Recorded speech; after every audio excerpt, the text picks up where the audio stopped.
Creative Brain Candy by creators for creators. Ambassador, I would have come to Vulcan to express my deepest sympathies. Spare me your human platitudes, Kirk. I have been to your government, I've seen the Genesis information and your own report. Then you know how bravely your son met his death. Why did you leave him on Genesis? Spock trusted you, and you denied him his future. My son, a future? Only his body was in death, Kirk, and you were the last one to be with him. Yes, I was. And you must know that you should have come with him to Vulcan. But why? Because he asked you to. He entrusted you. With his very essence. With everything that was not of the body. He asked you to bring him to us. And to bring that which he gave you. His Katra. His living spirit. Sir. Your son meant more to me than you can know. I'd have given my life if it would have saved his. Believe me when I tell you, he made no request of me. He would not have spoken of it openly. Then how was Kirk, I must have your thoughts. May I join your mind? Certainly.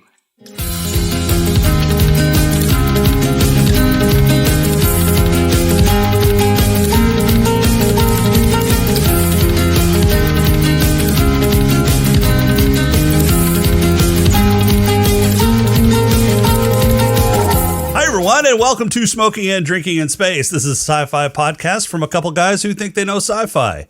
And this week we hunt for the green-blooded, pointy-eared devil that we just won't let die as we get sauced and review the third movie in our Summer of Star Trek series. It's 1984's Star Trek III, The Search for Spock. But first, he's the boarding party Klingon who doesn't know what a countdown is to my time-traveling inventor Klingon with questionable tastes in pets. It's James. How you doing, James? All right, there's so much wrong with what you just said, but I'm glad you spit it out without having to redo it a third time. And fuck you too. He's the Klingon who can't aim and just calls it a lucky shot. It's Rob. How are you doing, Rob? That was the creepiest dog thing I have ever seen. Yeah, it was. That was seriously wrong. Seriously, you two don't know about Klingon pets? No, it's not something I study on a regular basis. It's like they took it's like they take their pets and they skin them and show their muscle only. That is not accurate at all. Okay. Well, why don't you educate us, Dr. James, on your Klingon petology? I don't, because I don't care. My apathy. I'm just going to be honest. Like, it's July 5th. I've stopped caring about everything. I'm just waiting for the next major thing to happen, whether it's Chickenzilla or Murder Hornets on steroids. I'm just waiting. Well, I'm sure that shoe's going to drop soon. So yeah, probably. Did you get any sleep this week? I got some. Did you drug your daughter? Is that how you fixed it? No. You should look into that. There was one night she actually, yeah, right. There was one night she actually slept for 12 hours, which is literally what she needs, I think, for an entire 30-day period is just one 12-hour cycle. And then she's fully recharged and ready to wreak havoc on my sleep cycle. Probably true.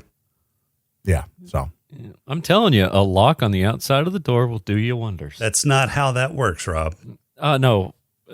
As long as CPS doesn't find out, you're okay. No. I don't think you can do that, Rob. Jesus. You can. This is the 1950s. Wow. Just because you don't get caught doing something wrong, Rob, doesn't make it wrong. Well, you mean or doesn't right? make it not wrong. I don't know. Maybe I might agree with Rob on this one. Whatever. I'm not locking her. I'm just saying if you don't get caught, it's not wrong. That's all I'm saying. Also, and it's not wrong. It's called good parenting. No, it's called a targ. No, it's not. A targ, Targ, targ. That's the name of the Klingon dog thing that they all love. Like, it's a thing. You know what I think is they wanted to call it a turd, but the guy couldn't read his own handwriting. I don't think that's accurate. Yeah. You know who came up with the Vulcan language and the Klingon language? I mean, he didn't write all of it, but he came up with the words in the movie that the language was written around. You know who that was, right? No. Who? James Scotty Doohan. Okay. Yeah, just a little Trek trivia for you to kick off this episode, because I'll tell you what, we're on to a rip-roaring start. Yeah. What's happening around CBC, James? CBC, the Drunkonomics guys get drunk and they talk economics. Go figure. Spoiler, They Die had their farewell episode that actually released on a Thursday for once, so congratulations to them. And good luck with whatever projects you guys move on to, because STD is canceled. They're not canceled. They are indeed. The Bad Gamers crew, they're probably covering some shitty game that is terrible, and none of them want to tell me how to build a PC and what I need. They just ask me, so what's your budget? And then they leave me hanging for the rest of the night. Yeah, what was your answer? My answer was, I don't know. I just give me some options. That was my answer. So you didn't answer their question. I did. It doesn't matter. I did. I said, I don't know. I don't really have a budget. Why don't you just throw me some options? So they could just throw you some kind of $5,000 or $10,000 PC option, and you'd be okay with that? Well, yeah, they can certainly pitch that. I'm down for an elevator pitch for a $10,000 PC. Yes. Will I buy it? No. But they can pitch it. I just wanted some options. This is all I wanted. They didn't give me any. Saddest still comes out on Wednesdays. STD doesn't come out at all anymore. Bad Gamers play bad games. Drunkonomics gets drunk. Ice Forward March has a new episode. Does come out on Thursdays, but not anymore because they got canceled. Ice Forward March, they're coming out with a new episode soon-ish, I think, here this week might be. And Rob, Simply Stogie started a brand new YouTube channel, and it's got their first video out, Cigars and Coffee. I always fuck up that title. It's Cigars and Coffee. It's Simply Stogies presents Cigars and Coffee. Go check it out. YouTube, you get to see my ugly mug and Tim's pretty face. So speaking of STD on Thursday, being canceled? Yeah, no, on Thursdays. How did you like the special Thursday episode? I said it was a very special farewell episode. It's sad to see them go. It wasn't a farewell episode. It was a brilliant episode. It was the roasting of Mr. Crowley, and I loved it. Yeah, well, I don't. It's fine if that's what they look. If that's how they chose to spend their very last episode together, podcasting. It's not their last so be episode. What I found the most entertaining was the fact that they were laughing more than they were roasting. Yeah, they were. They were cracking themselves up. They were cracking themselves up harder than they were laughing. You guys thought they were laughing? They were crying because it was their last episode. They've been canceled. They were very upset. Are you talking about the same show that we're talking about? Spoiler, They Die. I think he's getting confused with the fact that he was crying while he listened to it because it hurt his feelings so bad. Well, that does happen when you get older. And they were talking about how old he was. So, spoiler, They Die. I'm sure it'll still be on creativebraincandy.com. Check them out. Check out the rest of the great family of podcasts we have there. I don't know how long we'll keep Spoiler They Die on there, but it is a dead podcast. They have pod faded into oblivion. No. Goodbye, haven't. So long, farewell. He's like projecting so bad. It's ridiculous. Rob, you got any news for us this week?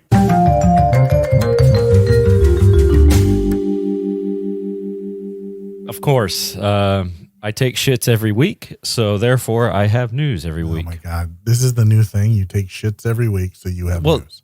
Well, yeah, because that's when I do all my news. So if there's ever a week where you get rocked up, we're not going to have any news. You're not going to have any news, and I'll let you know about it. Yeah. Please don't. Worry. Just say there's no news this week. We'll understand what happened. All right. Perfect. Do we need to send you some X-Lax if we want good news? No, Is the quality of the news controlled by the flow?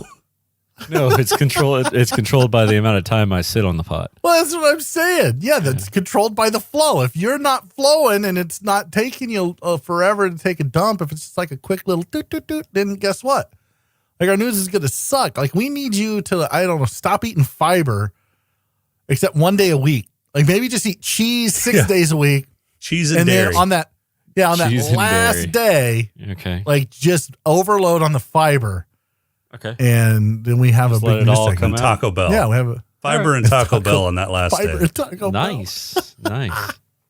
All right. So Disney has apparently there's a rumor out there that the last 3 movies are not the movies we were looking for. Oh, thank God. I hope this is true. Yeah. Apparently there is some talks about just resetting the last 3 movies. Now, Kathleen Kennedy is not a big fan of it, and apparently she's dragging her feet and trying to push back. But then we've got our boy, Jon Favreau, who is saying, fuck you, go away. Maybe not in those exact words, but similar. Wait, so Favreau's behind this rumor? Well, apparently Favreau is all for doing a reset. Okay, and this is, let's just, in the history of cinema, this would be unprecedented. Mm-hmm. Well, not necessarily. I don't think it's going to, really? Can you name another series that has completely reboot less than 10 years after the original came out? Oh, less than 10 years? Yeah. Spider-Man? Yeah, Spider-Man, that's a good one. Yeah, okay. That might Spider-Man. be fair. Yeah, that's fair.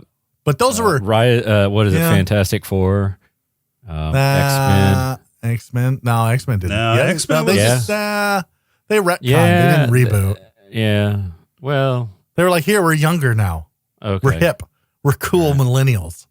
Well, what they're looking to do is they're bringing in some aspects of the Rebels series where there is a what is it a world between worlds that allows them to wait for it time travel. No, I'm out. Yep. Yeah, I'm done. I'm out. So the idea and apparently we kind of saw a taste of that with the whole mirror thing that Rey went through in one of the movies, as far as like seeing an evil version of herself, and that is that. I thought that was like that was like a dark side vision thing that she was going through, kind of like Luke in the cave. It was a rite of passage. Apparently it's something similar to what is it called? The Veil. They call it the Veil of Mirrors. And that's what it is. Sounds like this is what it looked like. Yeah. Yeah. This is starting to sound dumb. Okay, so they're just trying to come up with a plausible way to redo all the shit that happened. Why don't they just start at square one?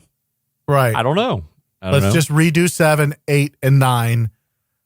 Like new actors, different just plot. Say sorry, guys. And in fact, the scroll at the beginning, the iconic Star Wars scroll at the beginning should just say, "We're sorry." Be sorry, we fucked up. Yeah. We're sorry. That's all it should say is "We're sorry." That's it, and then we move on. Episode 7, take 2.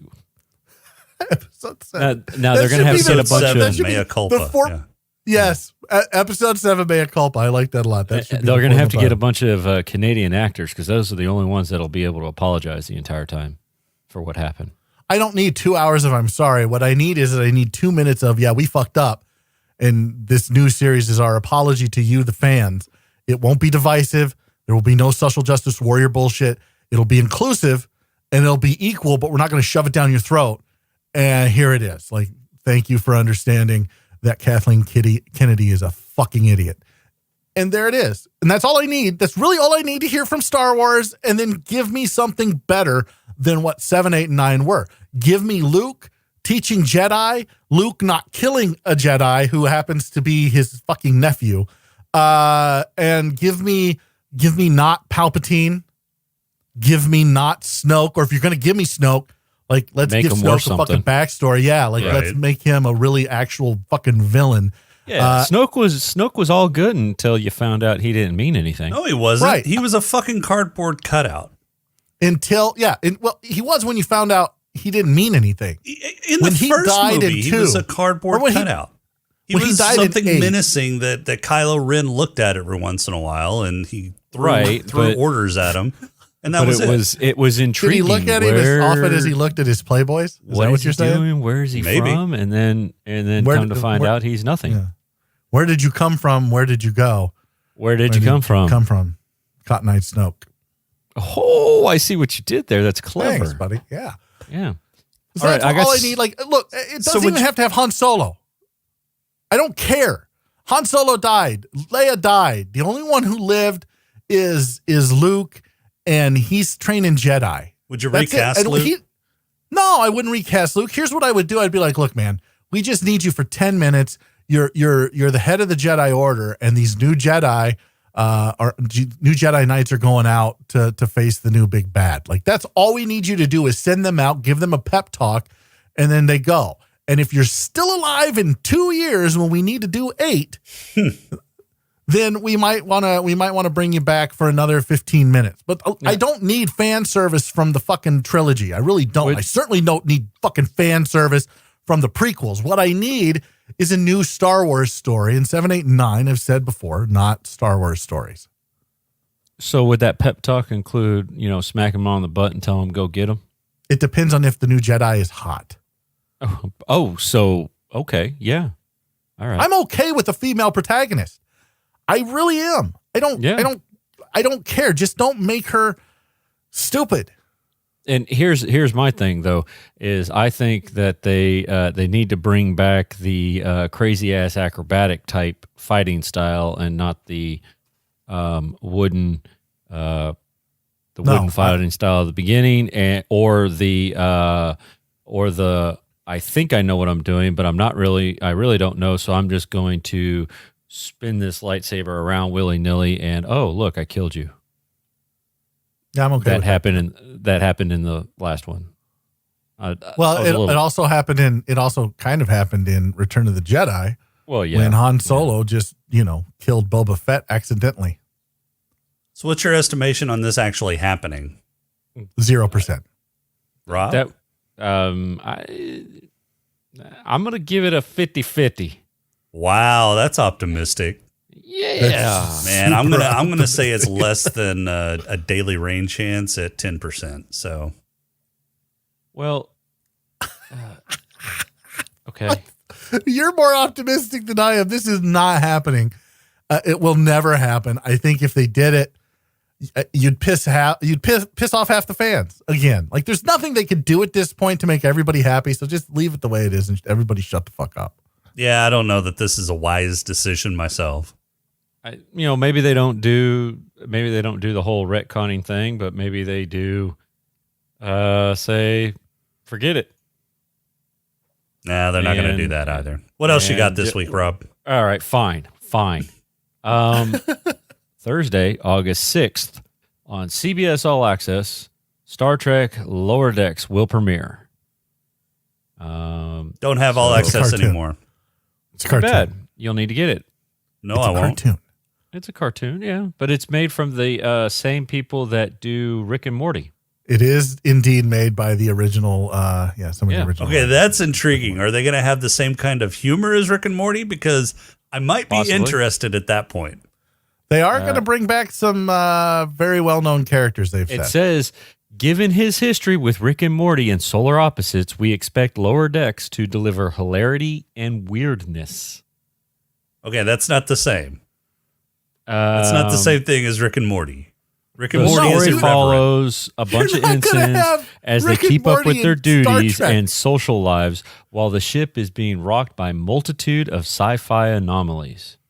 Maybe they are going to do Rick and Morty in Star Trek. And the tagline is rarely going where no one has gone before. It should say rarely going where anyone wants to go. Okay, that should be the tagline. Yeah. I'd watch that. I don't know. Maybe I'll get it. Maybe I won't. It's undecided. 50-50. This is actually 50-50. Like, I might get CBS All Access so I can watch this shit show. and then bitch about it here, or I might not and just pretend that it doesn't exist, much like I do with 7, 8, and 9 from Star Wars. Perfect. All right. Anything else, Rob? Oh, yeah. I got one more good thing. So because I don't care and because I want to steal BGA's thunder, Amazon has ordered a Fallout TV series from Westworld's Jonathan Nolan and Lisa Joy. Oh, so that could be good. So the people that were in charge of Westworld, the creators, Jonathan Nolan, Lisa Joy, they are working on Fallout. Don't know anything other than that because it has just been ordered. And it's coming from Amazon Studios, which they've been doing pretty good with stuff. Some of their original content. Yeah, some of their original content's pretty good, and they used to have huge budgets on their original content. I think they've pulled back on some of the budgets on the shit that they've launched, but Jack Ryan was good. Still coming from Jonathan Nolan and Lisa Joy. They're pretty good at Westworld, so I'm pretty excited about this. Yeah, I think it'll be kind of interesting. But I just wanted to say, you heard it first here on Satis and not on BGA because they're slow. Wait, when you say they're slow, then what do you mean exactly? You take it how you want. Okay? All right. It can either be they are actually slow, and they're left-handed, or you're left-handed. No, I'm right-handed. Thank you very much. You're not. Or it could just be the fact that the article came out on July 2nd and they haven't recorded yet, and we scooped them first. We also come out a day before. Yeah, we do release before they do as well. So I know. So this is awesome. So if they try to put this into their show when they record tonight, which is even better because we record before they do, just barely, and we release before they do, we can say, "Hey, you stole our shit." That's right. Are you trying to have some sort of rivalry with BGA now?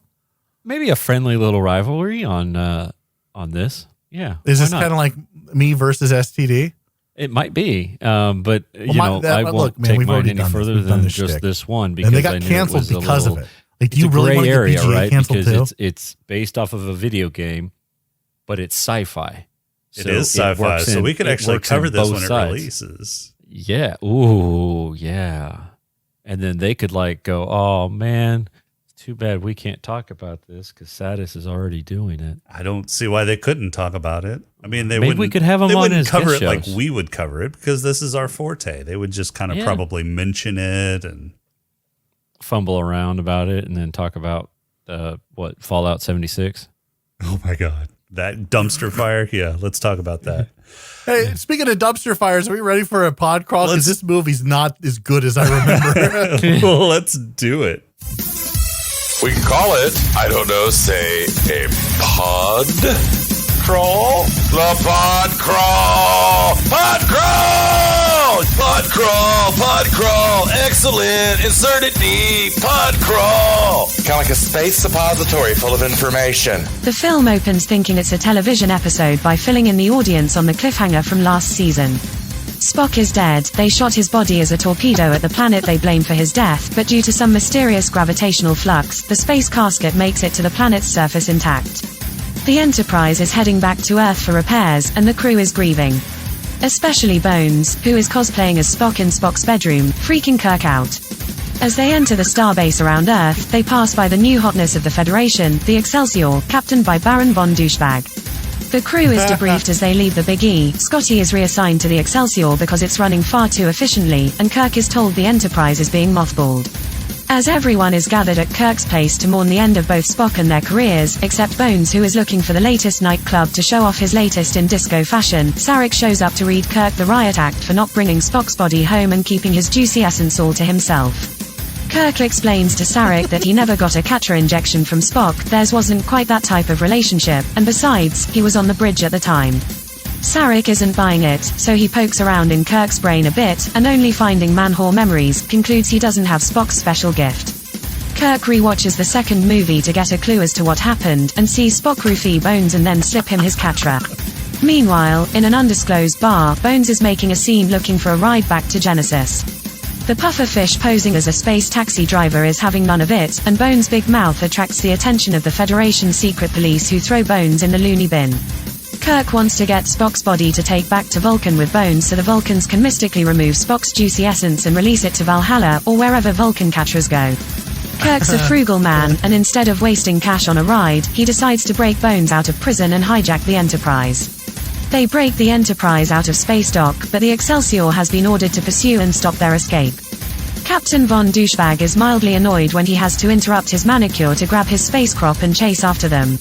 His confidence in the Excelsior's ability to catch the Enterprise, however, is misplaced as he must not be aware of Scotty's reputation. After just a short time on the ship, Scotty managed to fuck up their trans-warp drives and they are dead in the water as the Enterprise blazes a rainbow trail across the galaxy. As they reach Genesis, a science vessel named Grissom has already been destroyed by the Klingon Reverend Jim Ignatowski, who is looking at Genesis as the ultimate doomsday device. Apparently word travels fast about a super-secret terraforming device as the Reverend Jim decided to break treaty and grab the device himself with just his scout ship and one of Goza's guard dogs to assist. On the planet are Kirk's son David, Sarvik the face-changing Vulcan, and a reconstituted Spock, now with 98% more angst. As Kirk enters the system, they get a blip on sensors that disappears. The Klingon bird of prey is cloaked and waiting for an ambush attack to disable the Enterprise. But Kirk and Sulu don't need no stinking sensors as they scan the view screen for a slight shimmer and charge up their weapons in anticipation of shooting whatever that shimmer turns out to be. Kirk doesn't want to alert the shimmer that they know what's up, so he doesn't raise shields, trusting that they will be there when he needs them. Guess he forgot that Scotty was back on the ship. The Klingons decloak, the Enterprise fires causing massive damage to the smaller ship, but the shields fizzle out, leaving them open for a counterpunch. The Klingons hit the engines, disabling the Enterprise. The Rev demands Kirk's surrender after ordering his men to kill a hostage, which turns out to be David. A pissed-off Kirk agrees, but sets the ship to self-destruct and then beams himself and crew down to the planet. The Klingons beam most of their crew over to the Enterprise to die in a fiery explosion. A pissed-off Reverend Jim beams to the surface to get the Genesis device himself, since there is really no one else to do it, and beams everyone but Kirk and Spock to his ship as prisoners.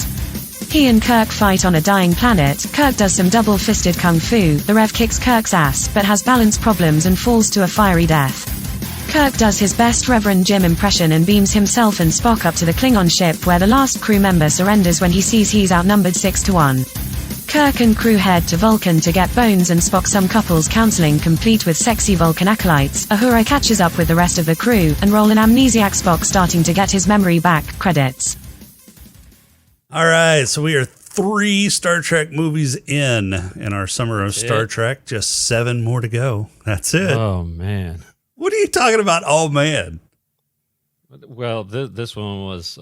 This one wasn't great. This one is probably. It's probably the weakest one that we've watched so far. Not far behind the motion picture, but probably the weakest one. Yeah, it's bad. And it'll probably be the weakest one until we get to 5. I would probably agree with that. This may be the second worst one ever next to 5. And I'm not sure why, because it's not horrible like 5. It's not horrible like Insurrection. Writing, it's the acting. It's the writing. Did I mention it's the writing and the acting? The writing isn't great, no, but it's not good. No, it's not good. You Klingon bastard, you killed my son. Followed by, you Klingon bastard, you killed my son. Followed by, you Klingon bastard. It's just not good writing. Those were 3 lines in a row by Kirk. He was coming to grips with the fact that his son, that he only knew for 2 weeks, has died. Well, no, he knew about his son a lot longer. He just didn't know him though. Yeah, he didn't have any contact with him. Right. So how did this movie happens in the space of what, a couple? Well, I guess technically a couple hours, right? Because Well, the movie is only about an hour and 45 minutes, so yes. Well, no. I mean, in terms of like from when Wrath of Khan ended and this one picked up how long were they? It's a couple weeks. A couple weeks, yeah. It took them a while so they to get were back. they were stranded. Were they stranded out there and they had to get it repaired, or? No, it took them a couple days to get out to the SETI system where Wrath of Khan took place. But when they left the star base, it took 2.9 hours from there to get back to the Genesis. Well, no, planet. I think they cut to a point where they were 2.9 hours away. I think their time had passed and they were just... Right, because it didn't take Uhura 2.9 hours to get to Vulcan. No. So, which was the rendezvous point, which, by the way, like I'm just going to say it. I know we're all thinking it, so I'm just going to say it. Uhura looked really hot in this movie. She's looked hot in pretty much all the movies, including the television series too, but she had kind of a thriller vibe going on with this movie.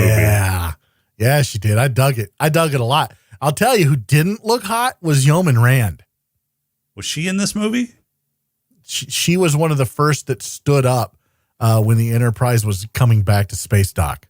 I did not see that. How did you miss that? I missed that. She saw it coming into space dock, and they gave her some screen time by her having like this look of, oh my God, it looks so beat up. And then she stood up like in shock, which normal people would sit down in shock. She was already sitting, so she stood up in shock. Yeah, no, I totally missed that. Yeah, she did not look hot. Fun fact, Yeoman Rand was the original Chicken of the Sea tuna mermaid. Yeah, you said that. Well, I said that in our super secret Discord chat. I know you said that in our super secret Discord channel. I'm saying that for the listeners now. I'm guessing that you saw. That's why I'm saying I'm shocked you didn't see her, because you said that, and I thought you were watching the movie at the time, but apparently not. No, I was actually researching tuna at the time. Why the hell were you researching? Don't ask. tuna? It was a whole different conversation that I had earlier in the week. We were talking about different brands of tuna and which one was better, and then I couldn't remember who owned Chicken of the Sea, and it was a whole research rabbit hole that I went down. Wait, hold on. It just happened to coincide. Who are you talking about tuna with? Top men, Rob. Top men. All right, look, I want to talk about the glaring plot hole in this whole fucking movie. Which one was that? Okay, so Enterprise, the series Enterprise, happens approximately 100 years before. Please don't tell me you're going to talk about the transwarp drive. No, I'm not going to talk about the transwarp drive. 500 or 100 years before the 5-year mission of Star Trek, right? Which was 20 years before this movie, right? Approximately 20 years before this movie. Was it 20? Yeah, because they said that the Enterprise had been our home for 20 years. What have I done? So. Oh, yeah, I guess so. Yeah, you're right. Yeah.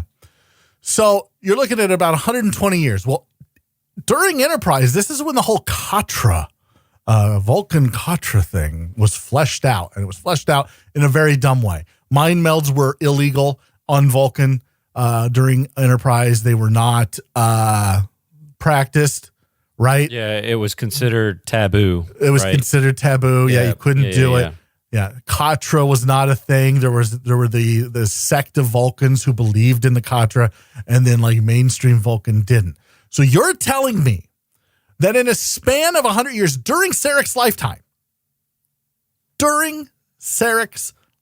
because they lived to be 300 years old, that all of Vulcan changed. The Katra became mainstream in that 100 years. Everybody embraced it. And suddenly the mysticism that Kirk speaks of about this Vulcan belief in the Katra in 100 years, this all takes place. And now there's like this super long ritual to remove the Katra from someone else and put it back in someone's body. Well, but she said in the movie that this hadn't been practiced since the ancient times, and that she wasn't sure that she knew how to do it. Wait, but I'm thinking originally the Katra went into something else. the woman who did this, who performed this ceremony, is the same woman from Enterprise. Bet you guys didn't know that, did you? Yes, it is. It is the same character. It's not the same actress. It is the same character. The woman who makes all of this go mainstream is the woman who puts the Katra back in Spock. Okay. So that makes sense. Okay, maybe, but if she said this hasn't been practiced in ancient times, is that 100 years ago? Are ancient times within the Vulcan lifetime? No. She said this is probably something that they haven't had to do since they brought back the Katra or the mind meld mysticism shit.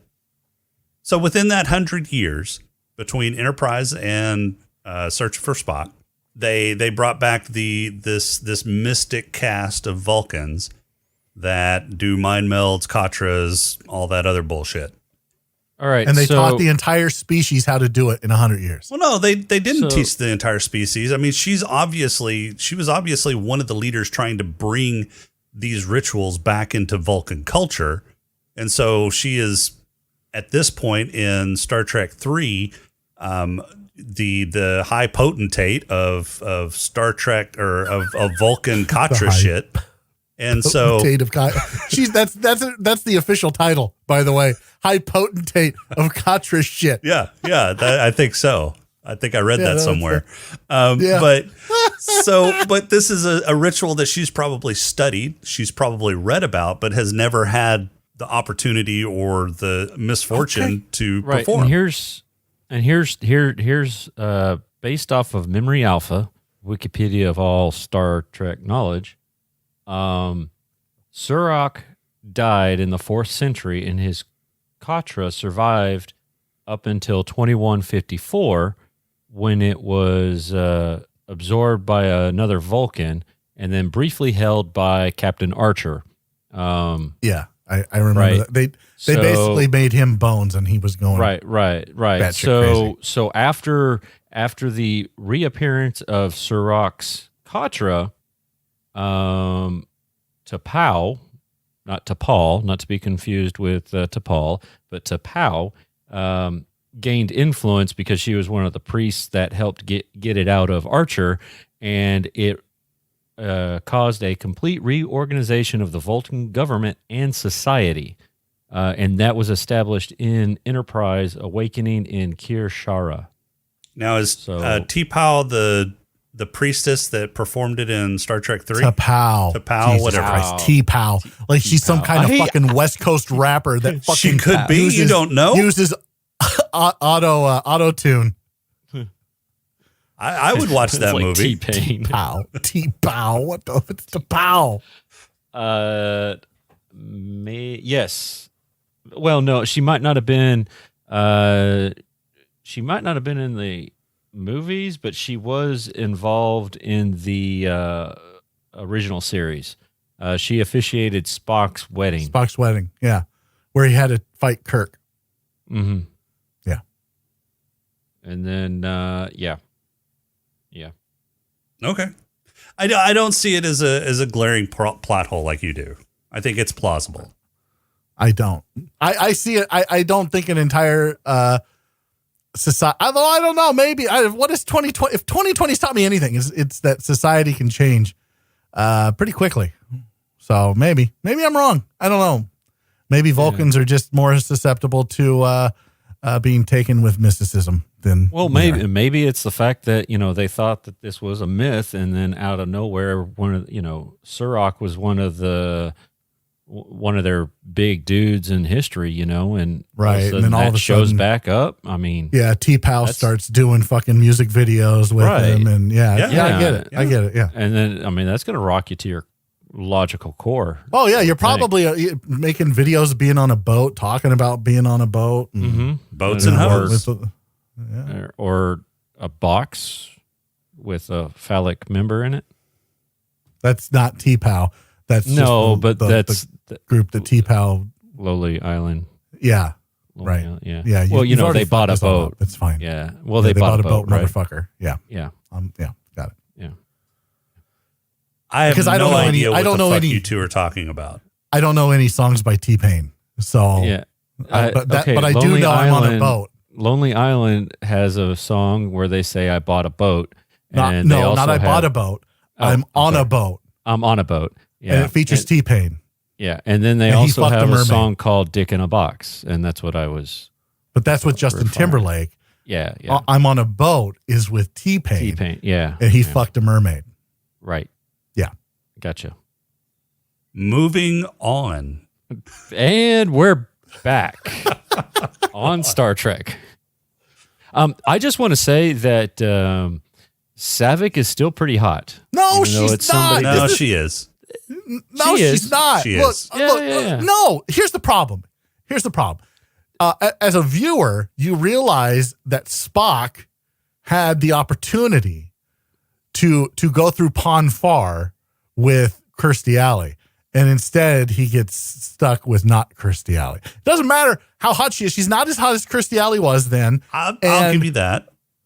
And so if I'm Spock, if I'm teenage Spock going through Pon farr for the first time, I would rather Pon farr the shit out of Kirstie Alley than Pon farr what's her nuts. Hey, if you can't Pon farr the one you want, you Pon farr the one you're with. Oh, wow. Do you tell your wife that? No. Or did she tell you that? So that might are be you accurate. telling me? Yeah, are you telling me that that they were, the Pon farr is like uncontrollable desires and all that kind of stuff, and they were able to. She was able to curtail those desires by rubbing two fingers together. I think that's foreplay. I think that's Vulcan foreplay. Just Vulcans the tips. Don't have foreplay. Just the tips. Okay. All right. I mean, more power to them. I don't know. It's a PG movie. They're not going to show Vulcans fucking. Yeah, because if they were going to do that, I'm going to be 100% honest. They needed to do that. That's a totally different Enterprise. show. No, they needed to do that on Enterprise. Ooh, yeah. With T'Pol. T'Pol and Trip. I look just to, oh man, T'Pol. Wait. Let me throw this at you. Let me throw this at you, Rob, and you tell me if this is something you want to catch or not. Let's go. T'Pol and Hoshi. Oh gosh. Okay. Yeah, I'm all over that. Yeah, I'm on board. With that. Yeah. T'Pol and Hoshi going at it. Yeah. Yeah. Okay, moving on again. I move that the girdles that Shatner was wearing get overtime pay in this movie. It was so obvious.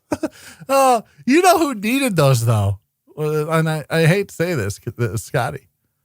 Scotty gained a little weight between movies, yeah. Oh, just wait for the next one. Oh, I remember, yeah. Yeah. Although the next one, look, as much as I hate the next one, I have a feeling the next one's going to be much more fun than this one. This one was just not as much fun as I remembered. It was slow. It was plotting. Yeah, the Klingons kind of sucked. It didn't really have a good climax. It just kind of, it got to a point and then plateaued for the rest of the movie. You know who else says it didn't really have a good climax? Rob's wife. Oh God! Ooh, that was a well-timed dig. It really was, wasn't it? Yeah, it just unlike anything in this movie, it wasn't really well timed. I do like that we got introduced to 3 different ship models in this movie that looked really pretty cool. The Excelsior looked great. Oh no, four different ship models. 3 looked really cool, and then 1 was just kind of. I didn't care for the trader ship, is what I'm guessing it was. Yeah. That the spy was on, which, by the way, Klingons are not known for having spies. That's not honorable. Those are the Romulans. That's another question that I have is I've never liked the fact that Klingons have cloaking devices on their ships. It just seemed very not Klingon-y. I mean, for somebody that is as warrior focused as the Klingons are, full of honor and everything, cloaking doesn't seem honorable. No. Especially the way the Klingons don't seem honorable. Yeah, especially the way Fucknut did it in the Klingon Bird of Prey, where he was sneaking up as close as he could get. Well, on the front? Yeah. From the front? Yeah, he could have done that from the rear, but and then decloaking at the last point to ambush. Yeah. Like just the Klingons in general, like even 6, right? When we get to 6, that's the big thing, right? Because now they can fire while cloaked, which breaks the treaty that they have with the Federation and the Romulans. Right. So it's just like this big thing. Like if you're going to make a race and you're going to make them honorable and you're going to make them warrior type, like there are a couple stereotypes that you can't have them do. One is they can't really have spies because they despise spies. They would rather just, instead of stabbing you in the back, they'd rather stab you in the front. Number 2, speaking of that, not only was the Klingon going to stab you in the back, he was going to stab a woman in the back. Right. It's the most dishonorable thing that you can possibly do. Right. Number 3, the cloak ships. And number 4, Christopher Lloyd just makes the worst Klingon captain ever. Yeah, he wasn't a great Klingon captain. I don't think he was the worst I've ever seen, but he wasn't great. Name one that was worse. Exactly. Oh, speaking of bad captains, oh my God, the captain of the science vessel. Dude, he had a riding crop. Oh, no, that was Excelsior. That was Excelsior. Yeah, no, that was funny. We'll get to him in a second. But the one, I don't even remember the name of the stupid ship that blew up because I don't care. It was Grissom. Thank you. That captain was an idiot and a bad actor and a terrible actor. And he couldn't act his way out of a wet paper bag. My fucking God, who cast that guy? It was terrible. Yeah, he had more screen time than Doogie Howser's dad. Oh my God, why wasn't Doogie Howser's dad just... Oh my God. I wanted to see a battle between a basically automated Enterprise, because that's what it was, and that's what the Klingons knocked out, was the automation part that Scotty set up. Which, by the way, speaking of Scotty, he basically took out like 4D batteries out of a vibrator. I know. And that stopped the fucking Excelsior. Yeah. Would you stop if your D batteries were missing out of your vibrator? I don't have any. I shoot rainbows, Rob. I don't have a need for anything that takes D batteries. Okay. It's not what I've heard, but let's move on. Yeah. They don't take D batteries anymore. Just FYI, you can just plug them into like a USB. Yeah. Ooh. Or and you would know. I would know. Where you pull the crank start. Yeah. One of the other. Right. Wait, what movie was that? Space Truckers. Yeah. Mm-hmm. Yeah. The pull start. It's called a callback in biz. Yeah, but anyway, he takes out like 4 things and he makes some Mario and Luigi comment about plumbing. But I mean, he's marginally better in this movie on fixing shit, kind of. But he's much better at breaking shit and keeping shit broke. I mean, the shields. Come on. The shields didn't come up. That's your fucking watch, Scotty. Yeah. Shields didn't come up. Well, so here's the thing. So a starship, unless we're talking about Into Darkness and it's the Vengeance, a starship takes a crew. It takes a crew of a couple hundred to make sure that it runs smoothly and that when the captain says, raise shields, and Sulu hits the button, that somebody somewhere else hits another button, and maybe somebody else is cranking a fucking dial.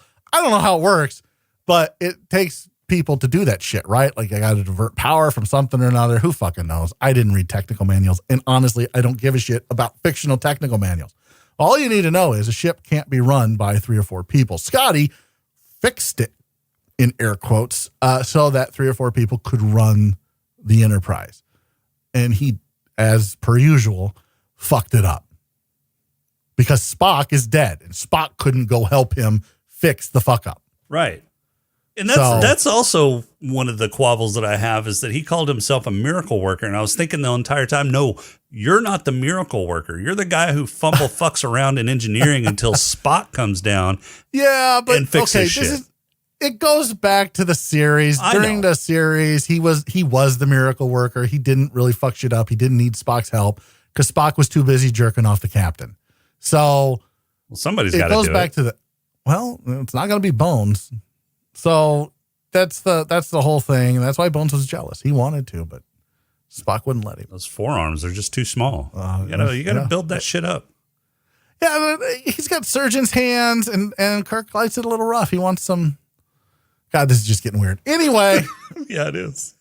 So on the original series, Scotty was indeed a miracle worker. And so that followed him through, and they wanted to play on that finally and kind of make him semi-competent, which is great. So automated. Well, I think they were setting up for Voyage Home a little bit because this was a 3. Yeah, they knew this was a 3-part series, so I think they were kind of setting him up as okay. Now he's going to be, one, he's got to make a bird of prey fly that they don't know how to use, and then they got to save some whales. Let's talk about the bird of prey. The bird of prey is one of my favorite Star Trek models. I love that the one. Didn't aesthetic look of too great. What are you talking about? What are you talking about? It looked awesome. It looked like all the other bird of preys that they've portrayed. Yeah. That's true. Okay, at that point in time. Yeah. No, throughout the entire fucking series. I like the newer looking ones. What newer ones? They all look the fucking same. They're just either bigger or smaller. I like what? I liked how about? It was a decent model. I like the one in Voyage Home better. No, they cleaned it up. They cleaned it up in Voyage Home. No. Go back. Go back. I want to know what the hell you were talking about. What? I didn't like it. I thought the model looked a little too green. Green, yeah. There's the word. So the lighting of the model didn't. It was a little off, yeah. So I will give it that the graphics in this movie weren't as good as the first 2 movies. The matting or the compositing of the models on top of whatever they used as the background, either I guess blue screen or matting or whatever it was that they used, it didn't look right. The lighting was off. Yeah. If you're going to talk about like special effects and whatnot, they weren't that special, but I chalked it up to the time period. And like they've never had they done something where a starship was landing on a planet before? No. And it seemed like the sense of scale seemed a little off. It seemed off a little bit. Yeah. I mean, because if you're basing it off of, okay, this is a starship and it's landing on the planet, those were some big ass fucking lights that were shining up at it. I mean, it just seemed off. Are you talking when they landed in Vulcan? Yeah, when they landed at Vulcan and, they had the lights shining up on it. Those were some huge lights if we're supposed to think that this spaceship is huge. Just hold on. You realize, like, the scaling was a little bit off, but it wasn't that far off. You remember, there was only a crew of 12. Yeah, this is a small scout ship. Okay. The bird of prey isn't a big ship. Yeah, we are overmatched. We are overpowered. We're outgunned. We're outnumbered. And he's That's true. That's true. We're Klingons. We have 2.2 gigawatts of power. 1.21. I don't know. I haven't watched that movie in forever. And honestly, if I'm being honest, that's not really that good of a movie. You're wrong. I'm not wrong. Wrong. Back to the Future 3 better than Back to the Future. No. Better than Back to the Future 2, I will give you that. Oh, well, Jesus. The last dump I took was better than Back to the Future 2. Hell, Search for Spock is, 5. No. Star Trek 5's better than 2. No. Oh, you shut your whore mouth. No. Yeah. There you go. I said it. And take it back. You're wrong. No, I'm not taking it back. 5 is terrible. And the Back to the Future 2 is even more terrible. Yes. It's dumb. Can't wait till we get to Back to the Future 2. Oh, me too. I can't wait. It's a stupid movie. Let's talk about this movie. The Genesis Project was a huge failure because the scientists were unethical. But if you remember, Star Trek it was a failure because the proto-matter was unstable. Right. But that she even said, she's like, why did you use it? How many people paid for this? You knew better than to use it. It's unstable. You knew it was unstable. You're unethical. In 2, they were on the moral high horse. The government's coming and they're going to take our shit and it's not theirs, it's ours. And we knew the military couldn't be trusted and blah, blah, blah, blah, blah. And in this one, it's, the scientists are a bunch of assholes. I don't remember the blah, da, blah, da, blah, da, blah part. Oh, that was said under his breath. Oh, yeah. Okay. Yeah. I thought it may have been like a deleted scene that I didn't watch or something. What happened to Carol? Yeah, right. What happened to Carol? Yeah, she just kind of disappeared. Well, yeah, she didn't sign the contract to come back for Star Trek 3. Apparently not, because that's what happened. She read the script, we're assuming and she said, she said did this is Shatner shit. write this? And they were like, yeah. She's like, fuck it, I'm out. Yeah. Because Shatner didn't write it. She's a serious actor. That's I mean, if you want to know why, that's why.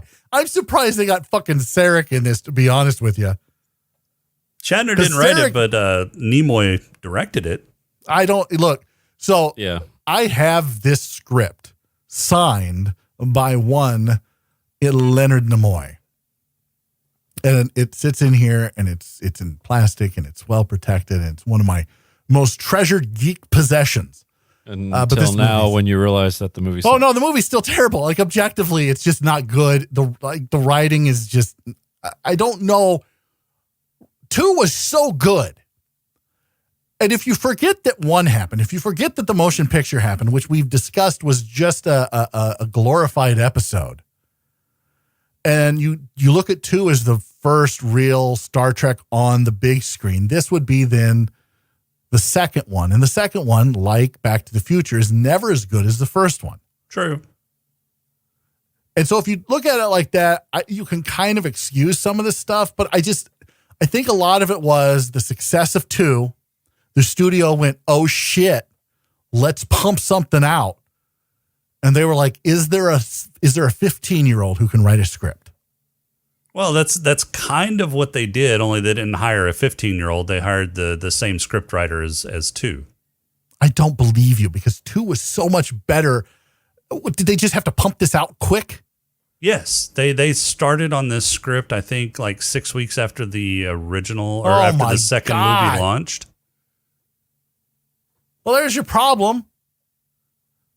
Just give it a minute, man. For fuck's sake, give it a minute. Think about what you're writing, because I promise you, repeating the line twice and then repeating the half of the line a third time is not doing you any favors. And then I don't the way Christopher Lloyd delivered his lines in Klingon, where he would just hold out words. Right, yeah. Like, why are you doing that? That's not how the word's pronounced in Klingon. You can just say the fucking word. You're just being a giant douche nozzle at this point, Christopher Lloyd. Stop. I think maybe they had to do it because they knew Kirk was going to say the line. So they knew Shatner was going to do Shatner, and Shatner doing Klingon turns out like, ooh, ta, chi, tuta. Shatner doing Klingon was fun. Well, it was something.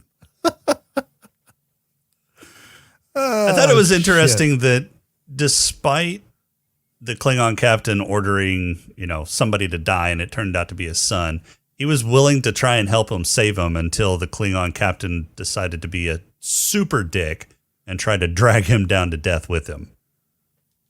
And then Kirk was like, fuck you. He's a better man. Go die. Yeah. Yeah. Well, he's Federation. They have better ideals. No, I get that. And yeah, that was one of the arguments that I made in Kirk versus Picard. Who won that, by the way? I did. Picard. Kirk. I don't remember. Oh, no, Picard. That's right. That's right. Janeway. Jesus fucking Christ. God, you're an asshole. Janeway's the worst captain of all the captains. All right, fine. I don't know. Cisco is right up there. Cisco wasn't really a captain until like the last season.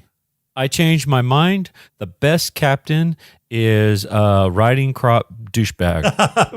Baron von Douchebag. I'm all right with that. Yeah. He kind of is a douchebag. He is the best Starfleet guy. I don't get up for anything except, Look, was I the only one that when he hit the button, when they were like, yellow alert, captain to the bridge, and he's like, this is the captain. What do you need? Was I the only one that went, okay, boomer? Yeah, but I can see that. It's like, just get the fuck up and go to the bridge, dickhead. Why are you grabbing your riding crop? What the fuck do you need a riding crop for on a goddamn bridge, you fucking asshole? Yeah, no shit. Meetings will continue until morale improves. And why does his riding crop have glowy buttons? How does that fucking work? Because it's a futuristic riding crop. I know, it's a space crop. crop. Like a lightsaber. Yeah. It's a fucking lightsaber crop. He was getting ready for his BDSM session. Yeah, but you know what? He'd be the one in the GIMP mask. I'm just saying. Probably. Yeah. Ah, damn. But the Excelsior was a cool looking ship. So, yeah, we get to see that in 6. Just wait for it, folks. Yeah.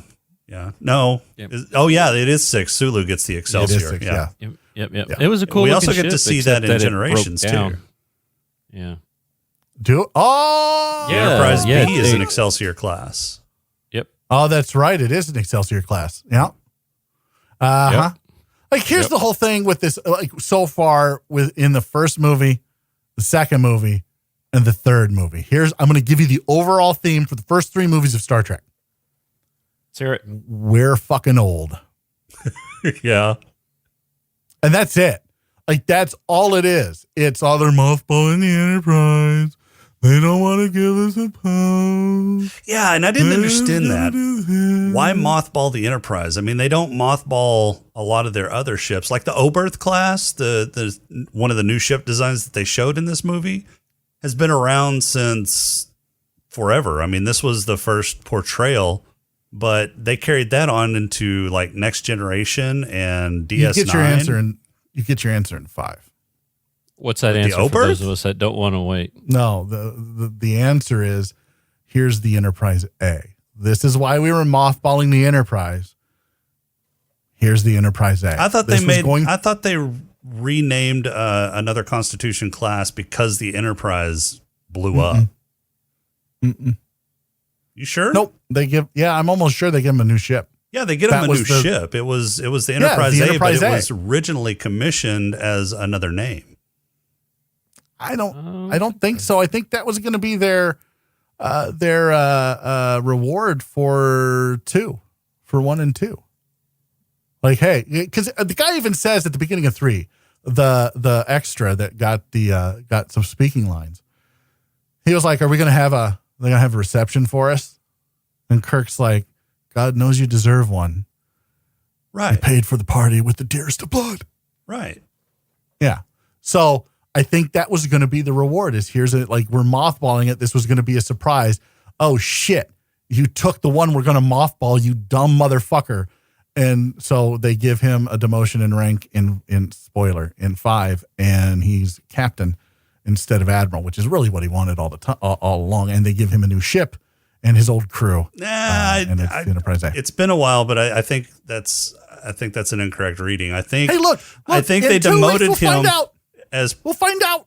Yeah, I think they demoted him as punishment for stealing the Enterprise, certainly. But then they awarded him the Enterprise A, which was a renamed other commissioned ship or another refit of another ship.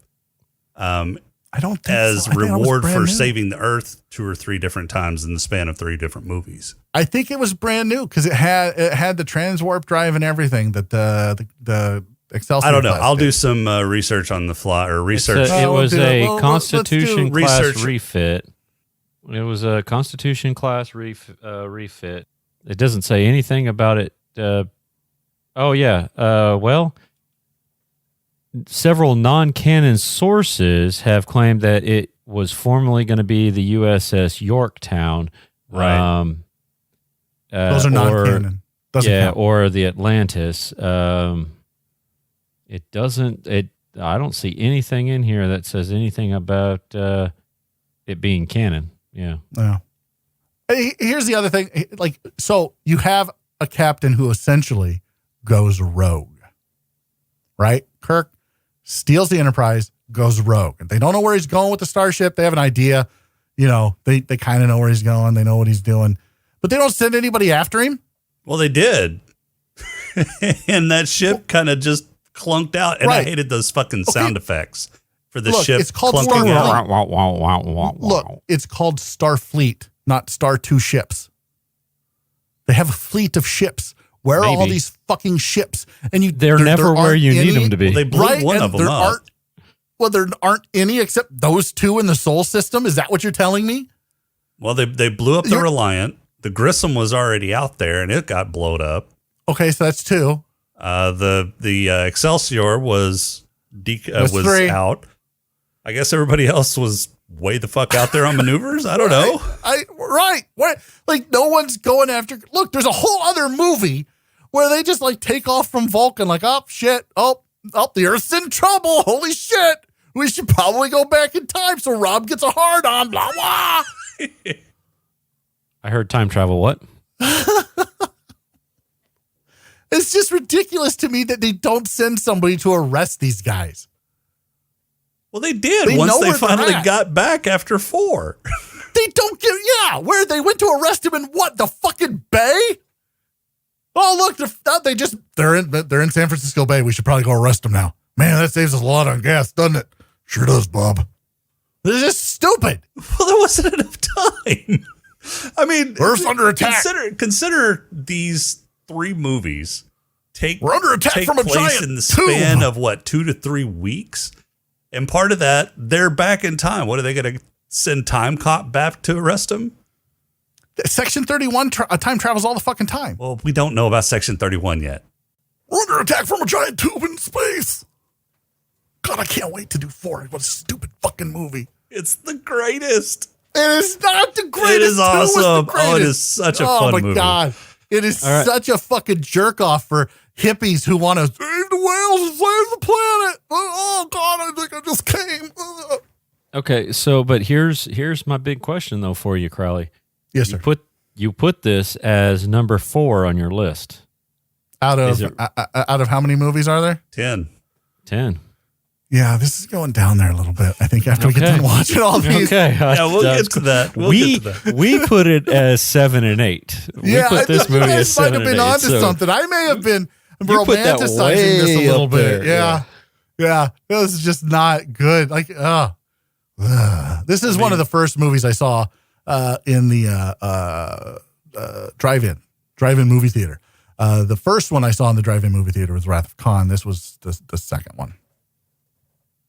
I mean, you said First Contact was number 5. Look, man, this is why we're doing it, right? So we can go back through and we can, like, I'm not looking through shit through rose-colored glasses right now. I'm looking through shit through a script that was written hastily. I mean, that's what it was. This script was written hastily. I think it's a great premise. I think the plot might be fine. I think the execution of said plot, some casting decisions and some writing decisions, they needed somebody to go, no. And they didn't. They were just like, yes, let's get this done. We want money. Yeah, that's exactly what it was. Yeah, well, they did this thing for $16 million. $16 million. How much did they make? 80 something. Yeah, 87. For the time. Look, you have to remember what year did this come out? 84. June 1st. 84. So what was it going up against? Right, like Ghostbusters. What, Space Truckers. Indiana Jones. Sci-fi. I mean like sci-fi. Oh, sci-fi? And it's a big IP. Well, this was considered a blockbuster, a summer blockbuster. So I don't know if there were any other sci-fi movies coming out that year. I think that if you're looking at it from that perspective, like it did so well and it was a summer blockbuster and made all this money, I guess. I mean, you go see it because you want to see it. It's not bad. If you're a huge Star Trek nut and you're a kid like I was, right? 84, I was 8 years old. I was a huge Star Trek nerd. I loved it. I thought Star Trek was the greatest thing ever. I'd go see it. So it went up against, well, not up against, but Ice Pirates was released in March 16th, 1984. Yeah. So there's not much that it was. Supergirl. Well, so the summer. Oh, Supergirl's so terrible. The summer Last movies Starfighter. I love The Last Starfighter, but I didn't love that until it came out on VHS. Yeah, but The Last Starfighter came out, I want to say, later in the year. July 13th. Yeah, so a month later. During the only thing that was right there was Ghostbusters and Ghostbusters. Really. No, Indiana Jones and the Temple of Doom, Gremlins, Ghostbusters, and Top Secret. Well, but you can't look at it just from a sci-fi lens with the summer blockbuster. You got to look at all the other movies. All right. Yeah, it made its money back opening weekend. It grossed over $16 million on its opening weekend. I just don't think there were people that were seeing this twice. Yeah, probably not. I think people went and they're like, should I go see it? Like, your friends are like, oh, you saw that? Should I go see it? What else are you going to do? You're like, do you have any other plans? Well, I don't know. I might jerk off. I might get drunk. I don't know, get high. Well, just go see this instead. Oh, okay. I'll go do that. Or do that and then go see this. Or go see this and then do those other things. Or do those things while you're seeing it. Yeah. Well, some of those things are a little hard to do while seeing Hey, the don't movie. sell your shit. Well, you don't really have to pay attention. I mean, that's the whole. This is what I love about this movie. You don't really have to pay attention to it, and you get the gist of it. Yeah, you're like, okay, so Spock is inside Bones. Bones hates that. Kirk feels old. The rest of the crew feels Bones old. really hate that. If you didn't know who Spock and Bones were, that sounded pretty dirty. Well, Spock is inside. I'm sure Bones. this was the impetus. I can't fucking talk today. Fuck it, in the show. All right, I got a question for you, James. Yeah. Is Search for Spock more sci-fi than 11/22/63?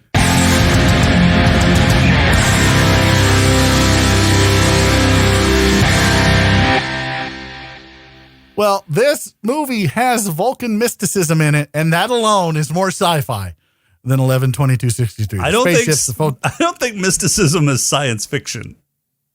Well, I don't think 11/22/63 was science fiction either. So I think we're on the same page. Rob, you got a haiku for us this week?